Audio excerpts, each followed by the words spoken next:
Hello, this is Bob, and welcome to another episode of the MakerSource podcast, where we're talking to people that are involved in the startup world. Today, we are here with Arash Sadeghi from Possumus. Arash, how are you today? Good. Thank you, Bob. Thank you for having me. Of course. Thank you for being here, and I was wondering if you could just start off and tell us a little bit about yourself and about Possumus.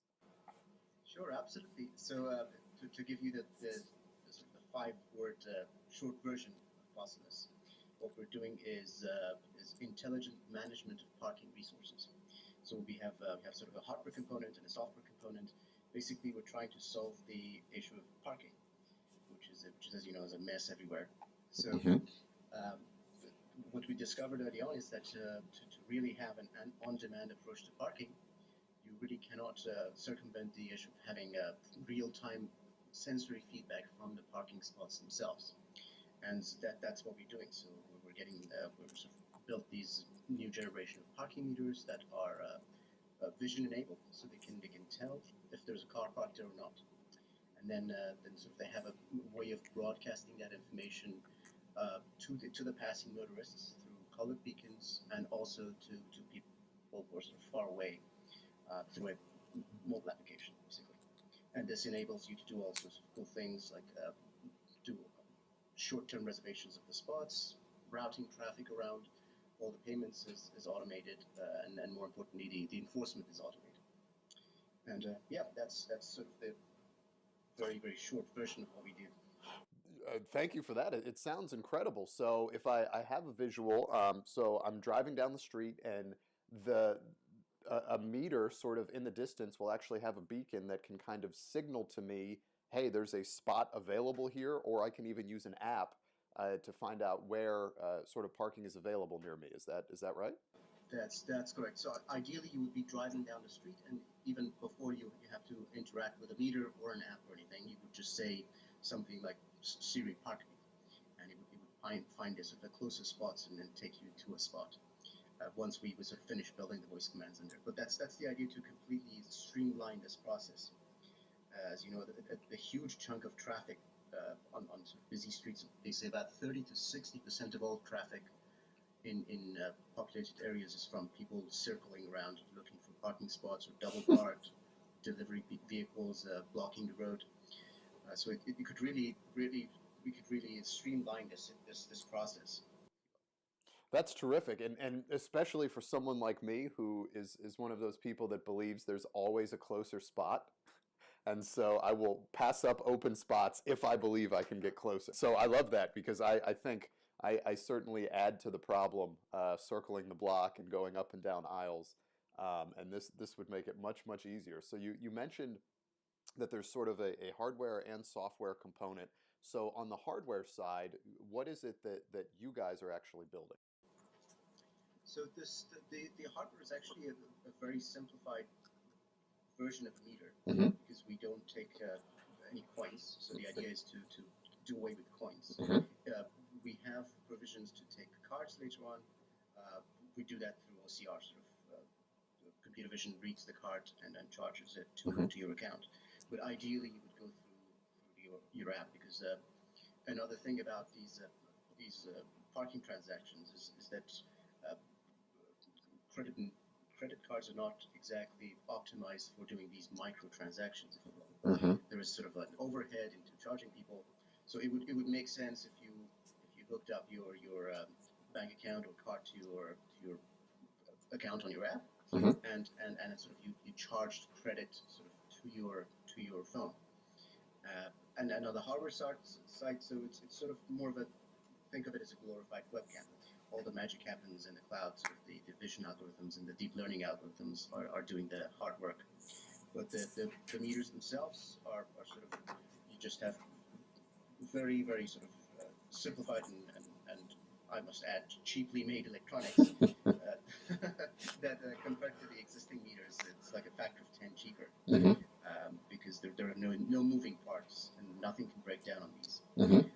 It's just a camera module and some brains behind it, and power source connectivity, and that's it. So we've sort of dumbed it down to a version that could be easily mass produced.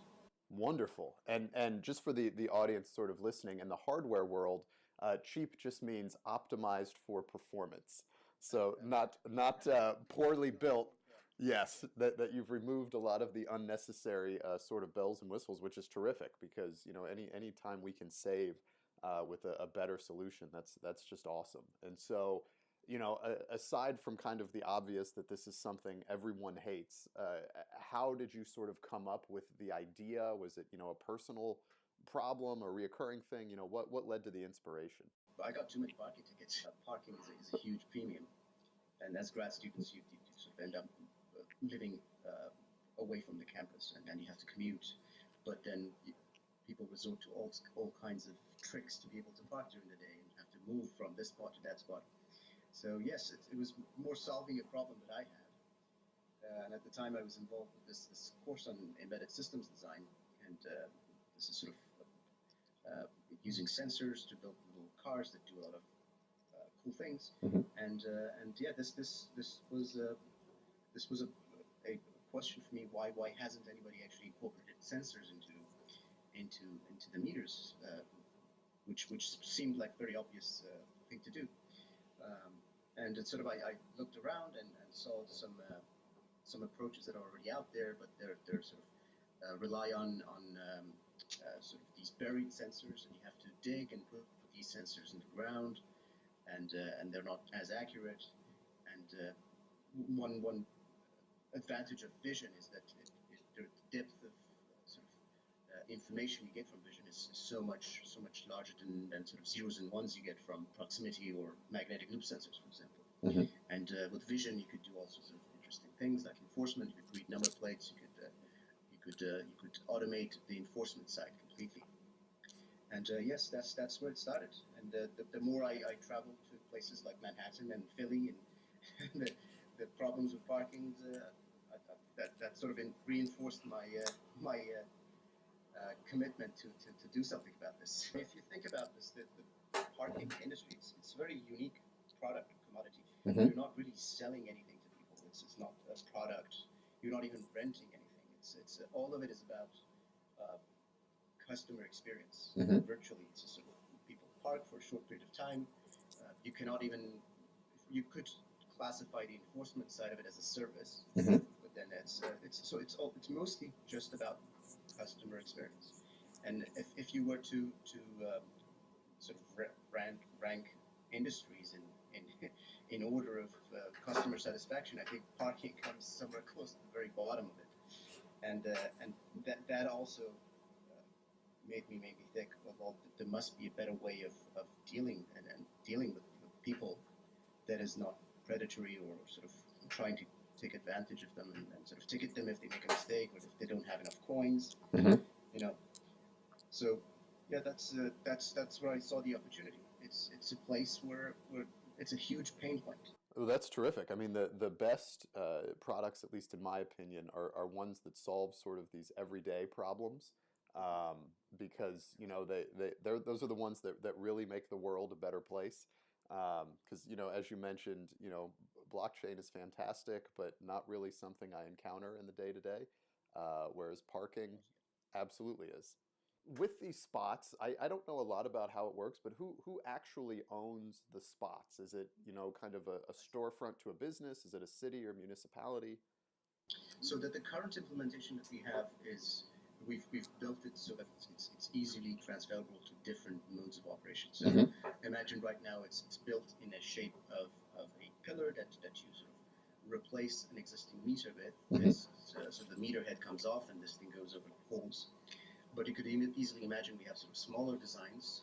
This would be sort of wall-mounted, very tiny devices that you could, if you have, say you're a small business, 10 to 20 spots, and you have employee parking that is empty after hours, Mm-hmm. and it doesn't make financial sense for you to put a gate up and hire somebody to enforce parking. Instead, you put these little devices up, and now everything is automated. So you sort of give it a rate, give it a schedule, and you can monetize it. Or even if you have a driveway in a place where there's a premium. So you see that there are sort of different go-to market strategies here. There's the government side, of course, Mm-hmm. there's sort of the B2B side and the B2C side, and all of them come with sort of pros and cons. As you could imagine, that the sales cycles in one end on the government side might be much longer. There's a lot of bureaucracy. At the same time, the barrier to entry is so high because it's not like every day that the cities go and change their parking infrastructure. Mm-hmm. So yes, right now we've sort of we're piloting this technology in Princeton, and we're sort of going with the municipal side. But then the plan is for the next phase to move towards the B2B side and sort of target small to mid-sized businesses in places where parking is a premium. So I hope that answers your question. It's a bit of a strange market, if you will.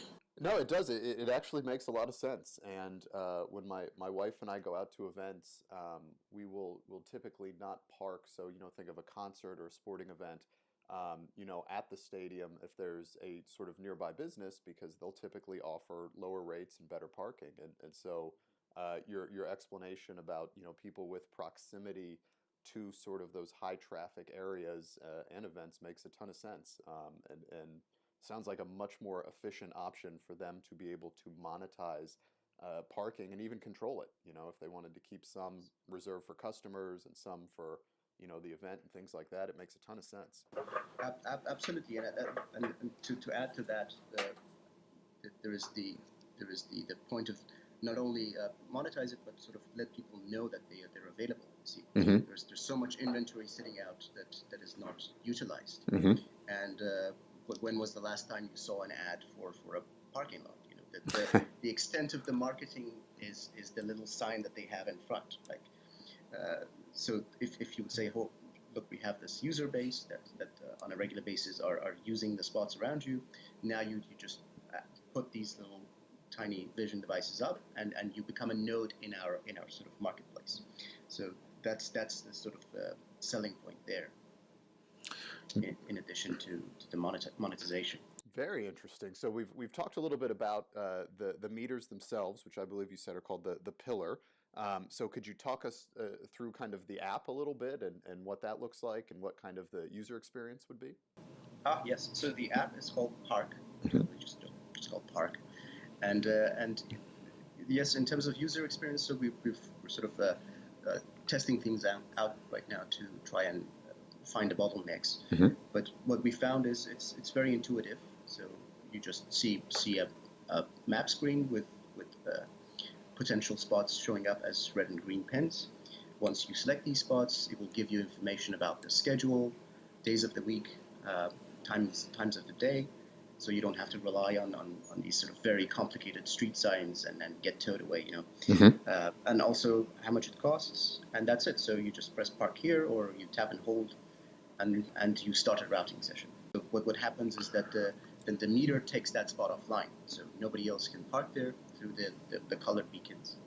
Nobody else can park there until you arrive, and then everything is automated. So the meter can recognize that it's the right car. It prompts you to log in, and you just press activate and start your session. And now to end your transaction, all you have to do is get in your car and drive away. So then again, the meter knows that the spot becomes empty. It knows when you arrived, it knows when you left, and only charges you for that amount of time. So you don't even have to specify, I want to stay here half an hour or 2 hours or whatever. Yeah, that's terrific, because I have been that guy that says, okay, I think an hour should be enough, and then my appointment is 20 minutes late, and then I'm sort of nervously checking a phone, looking at how much time is left on the meter, wondering if I'm going to have to run out and put more in. So, simplifying that and just, having kind of the pull in, pull out, or, even being able to control through the app is phenomenal. It's a terrific idea. And also the idea of so that you could do also something about the ticketing as well. So instead of, if you happen to be a few seconds late, instead of giving you a one-time fine, this is not a matter of the technological side of it. It's more of a policy side. Mm-hmm. You could design it in a form, so we could call it we call this a sort of a progressive pricing model. So if you're late and you're hitting those hourly limits, we could sort of set the rate to go up as a function of time. Mhm. So instead of you getting a one-time fine of $50, $60, then instead of 10 cents a minute, it would be 15 cents or 20 cents. So a way to incentivize people to stick to time limits, but at the same time, keep them happy. So how many people are on the Possumus team today? So we have a small team at this point. Mhm. We're about 4. So Okay. we're all everything is built in house. Mhm. We sort of did do some contract work early on as well. Mhm. But yeah, we're keeping it small at this point. But after we wrap up this pilot, so we're going to go through another round of hires, hopefully expand. Mhm. And so one question that every startup has, and you had kind of hinted a little bit at this when you said you build everything in-house, which is extremely efficient, but with regard to fundraising and just sort of how you've been able to progress to this point, what sort of steps you've taken, how you've sort of activated your network, things like that. So up to this point, pretty much we've been self-funded. Now we're sort of getting serious about fundraising. Mm-hmm. But yes, as you pointed out, the network is very important. So there is no people ask me, well, how long should I wait until I start fundraising? And I tell them, like, there is no set time. You Mm-hmm. should start building the network early and often. Talk to people and put your idea out and make sure to update whoever, if it's an angel group or a VC, you make sure to send them regular updates so they can see the progress. And when the time comes, then this would make the process much easier once you actually go and put your sort of ball out and start asking for money. And you made an excellent point there, where you talked about being self-funded, and it's amazing how many founders we talk to, or people that would like to be founders, that sort of get wide-eyed and say, "Well, wait a minute, I have to put some of my money into this." And there's very much an idea that it's very hard to get investors to believe in you and to contribute their money or the money from their fund if you haven't put some of your own money into your project as well. And so it's great to hear that you've gotten so far and been able to do this with a lot of self-funding. Absolutely. So people want to see skin in the game. So Mhm. they want to see you and your team being committed to what they're doing. Uh, of course, you have to be careful who you get money from. It's not just about the actual money for the day-to-day expenses. It's also the network of the person that you take money from. Mhm. So it's when you give out equity and take money, you make somebody invested in your success, basically. Mhm. So then the more connected they are, the more the better network they have, that would work to your advantage. I mean, most investors try to be more passive, and that's perhaps something most people are more comfortable with. You don't want an investor who wants to be involved in the daily operation of the company, but at the same time, you want people who would be able to uh, leverage their networks to further your next round, for example. Mhm. All great. Yeah, those are great tips, and I hope that the folks who listen to this really take that to heart. And before we say goodbye today, how can people find Possumus and follow with progress and just sort of keep up with things? Yes. So possumus.co is the website. Mhm. Uh, Socially, it's the best place to find us is Twitter and Instagram. So Possumus Inc. And yes, regular updates, almost daily updates. But yeah, these 3 places is the best place to find us. Perfect. Well, Arash, thank you so much for your time today. Thank you for being here, and I wish you much luck and success in the future of Possumus. All right, thank you so much for having me, Bob. All right. Thank you all, and everybody, thank you for listening to another episode of the MakerSource podcast. We appreciate your involvement in the community, and we'll have another episode coming soon.